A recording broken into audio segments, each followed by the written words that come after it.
Na memória coletiva cristã, é inegável que Jesus foi batizado por João Batista.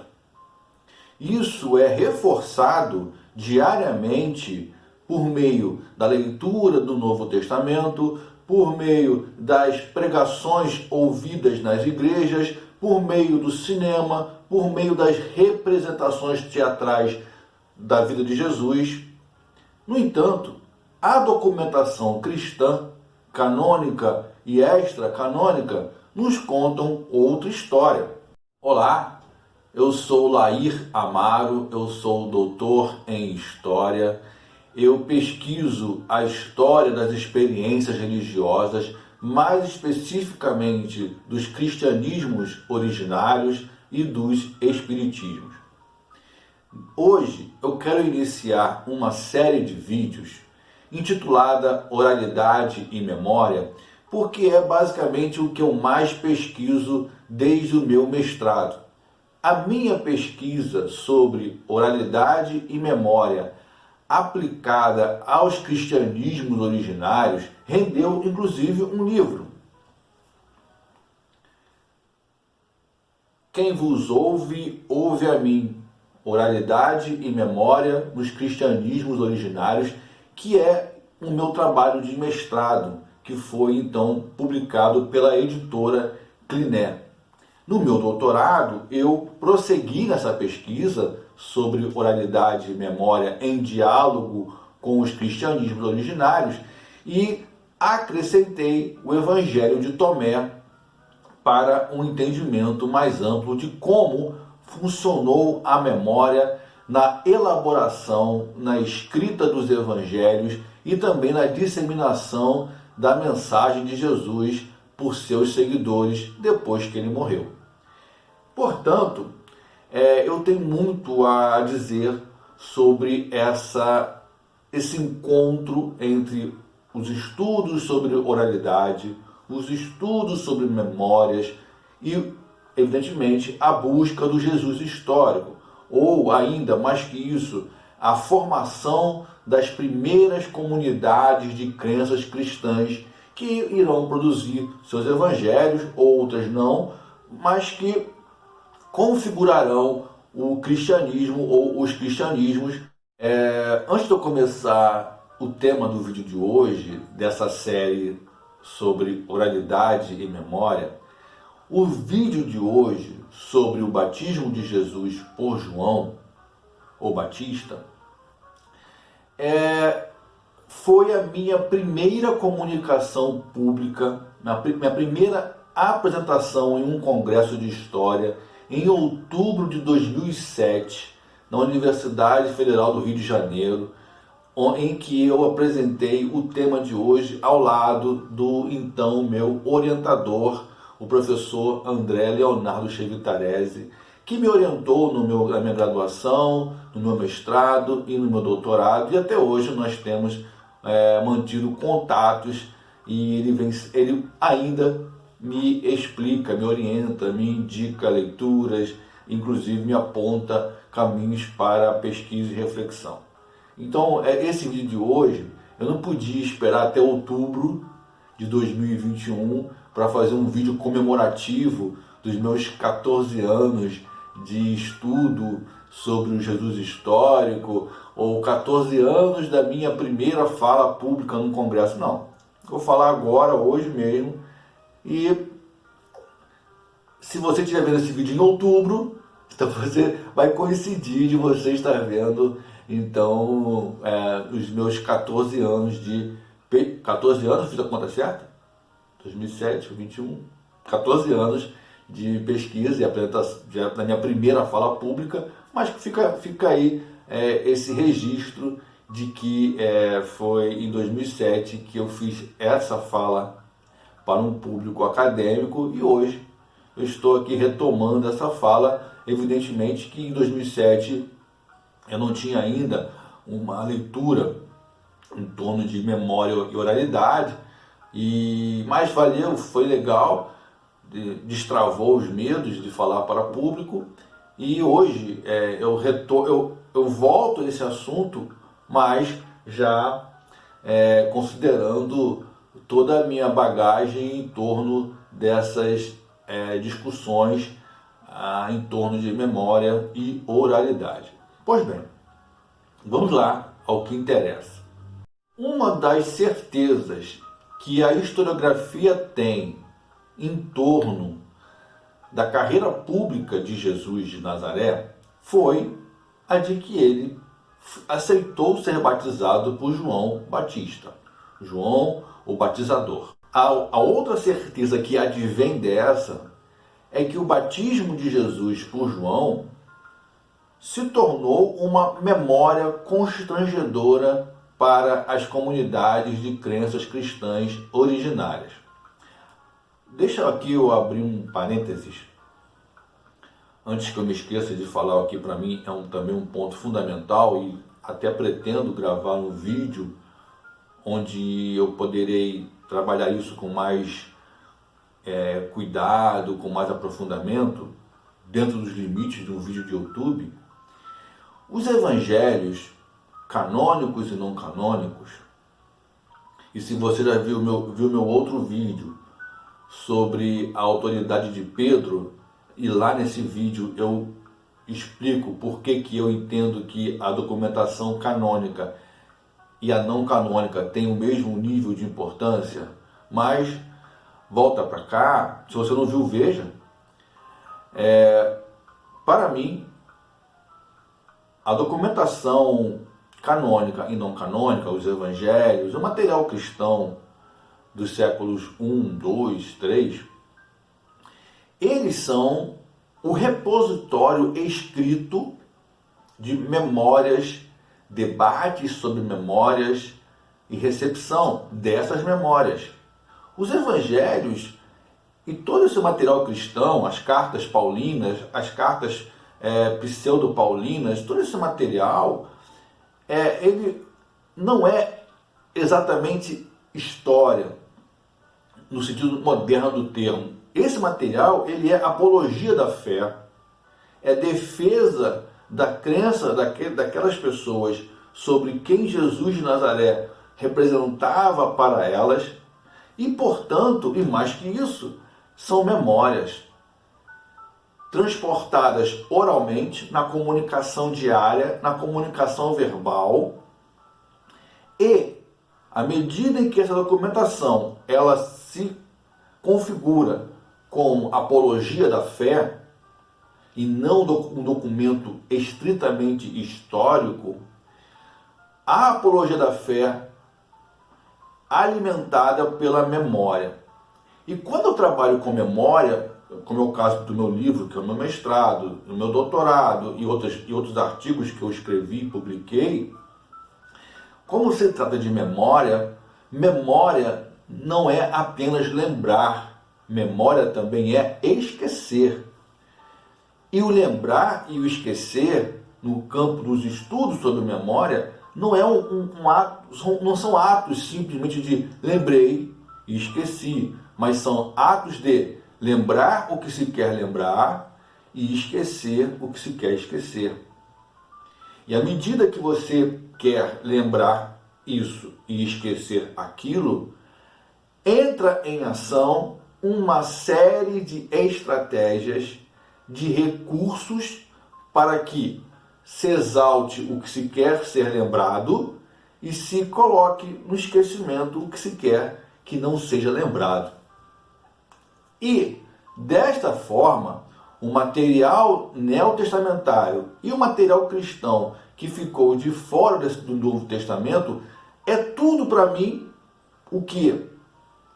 O suporte material escrito em que as comunidades de crenças cristãs botaram em funcionamento esses processos de lembrar o que se queria lembrar, esquecer o que se queria esquecer e trabalhar com aquilo que não dava para esquecer.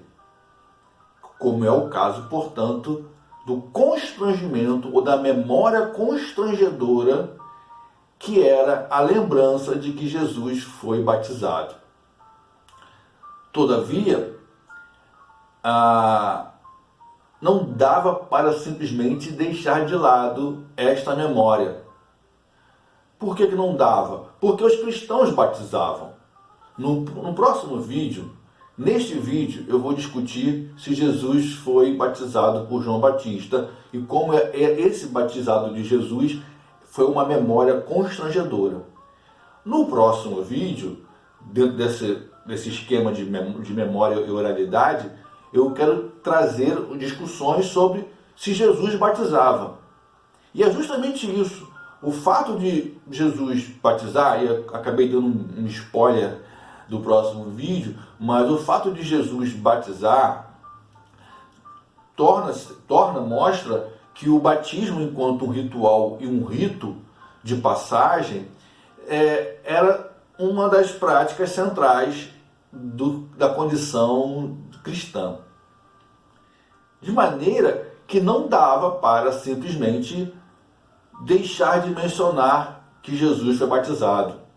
Não dava, porque os cristãos batizavam em memória daquilo que Jesus fazia, ou seja, ele batizava. E por que Jesus batizava? Porque ele foi batizado. Porém, aí entra a questão da memória que está lá, que você não queria lembrar, mas você precisa mencionar, porque está lá circulando desde as primeiras pregações dos seguidores de Jesus sem Jesus, que é justamente esse constrangimento de ter que dizer que Jesus foi batizado. E por que eu estou dizendo isso? Porque o batismo de João Batista era um batismo de arrependimento pelos pecados. Implica dizer, todos aqueles que foram a João no Rio Jordão para serem por ele batizados, iam pela consciência, pela autoconsciência de que eram pecadores. Só ia a João para ser batizado quem se reconhecia como pecador e esperava que aquele rito e aquele ritual permitissem que aquele indivíduo, entre o antes do batismo e depois do batismo, estivesse então limpo de seus pecados. O indivíduo teria se arrependido dos seus pecados, ia até João, era batizado e saía do batismo uma nova pessoa. Ele nascia de novo por conta daquele batismo. Ou seja, se Jesus foi batizado por João Batista, a inferência é lógica. O Jesus histórico se reconhecia um pecador. Aí que entra essa memória constrangedora ou esse constrangimento que essa memória traz. Como eu posso estar em um movimento que tem Jesus como referência principal, como líder, como inspiração, sabendo ou ouvindo dentro e fora do meu movimento que Jesus, o assim considerado Messias, foi um pecador.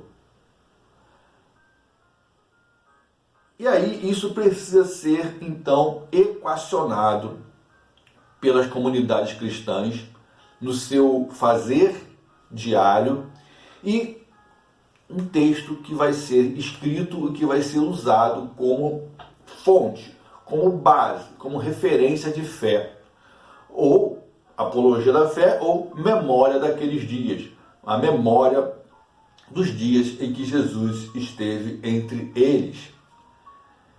E aí é nesse momento que a documentação será, para mim, então, como um espaço de enquadramento de memória.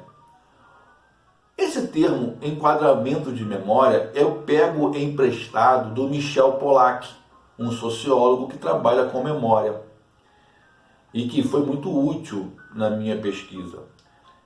De modo gráfico e simplificado, enquadramento de memória é quando você, então, imagine um quadro e tudo o que está dentro da memória, dentro daquele quadro, tudo que está dentro daquele quadro é lembrado. E o que está fora do quadro é esquecido, porque você enquadrou a memória do seu público, leitor ou ouvinte, a lembrar-se apenas do que está dentro daquele quadro. O que está fora, como não é dito, como não é visto, como não é, isso acaba caindo no esquecimento. Então, os evangelhos canônicos, enquanto registros de fé, são, para mim, textos que visam a também enquadrar memórias. De que forma? O que está no texto, você lembra. O que ficou de fora, você esquece. Esquece até porque você nem sabe o que aconteceu. Para você, então, só é válido lembrar do que está no texto. Beleza? Para, então, trabalharmos esse conceito de memória constrangedora, de memória enquadrada, de disputa de memórias, preciso trabalhar com a documentação dentro de uma linha do tempo para que vocês percebam como esta memória constrangedora sobre o batismo de Jesus, ela foi trabalhada ao longo do tempo por essas comunidades, pelo menos as comunidades que deixaram textos escritos. Por isso, eu começo com o Evangelho de Marcos, capítulo 1, versículos 9 a 11. E eu uso a Bíblia de Jerusalém como texto em português para esse vídeo e para os próximos vídeos também. Caso eu use outra Bíblia, ou em outra versão, ou em outra língua, eu mencionarei isso no próprio vídeo. Então, Marcos capítulo 1, versículo 9, 10 e 11. Eu vou colocar na tela para que você leia comigo ou ouça a minha leitura. Aconteceu naqueles dias que Jesus veio de Nazaré da Galiléia e foi batizado por João no Rio Jordão. E, logo ao sair da água, ele viu os céus se abrindo e o Espírito, como uma pomba, descer sobre ele, e uma voz veio dos céus: Tu és o meu Filho amado, em ti me comprazo. O texto de Marcos é a nossa primeira memória em torno do batismo de Jesus por João Batista. O texto, ele é incisivo e direto. Jesus veio de Nazaré e foi batizado por João no Rio Jordão. O autor de Marcos não declara no seu evangelho a finalidade do batismo. Ele já não coloca, porque já entende, assim podemos inferir, do constrangimento que essa memória traz. E qual é a estratégia que o autor do Evangelho de Marcos, então, emprega para, de certa maneira, amortecer esta memória constrangedora do batismo de Jesus, de remissão de pecados? Ele, então, acrescenta uma teofania. Ele acrescenta, então, uma cena espetacular de céu se abrindo, de Espírito descendo em forma de pomba, de uma voz celeste, e de maneira que a atenção e a memória do leitor e ou ouvinte se concentra mais nessa cena retumbante de céu se abrindo, voz que sai, uma voz celeste, pomba e tudo mais, e com isso ele coloca o fato de Jesus ter sido batizado como algo menos relevante do que o que se sucede ao batismo. Estratégia maravilhosa do autor do Evangelho de Marcos e daquela comunidade. Não temos como deixar de lado, não podemos deixar de lado a menção ao batismo de Jesus. O que nós podemos fazer para, de certa maneira, chamar a atenção do meu público para outro fato que não o batismo? É esta cena dessa teofania após o batismo, jogada de mestre. O batismo é suplantado pela teofania. E quando alguém talvez mencionasse, mas ele foi batizado por remissão de pecados. Sim, mas olha que belo que foi essa teofania? Jogada de mestre, retórica muito bem colocada pelo autor de Marcos. O batismo está lá, só que ele é reduzido no seu constrangimento, mas a memória é uma memória que constrange aquelas comunidades. Tudo bem?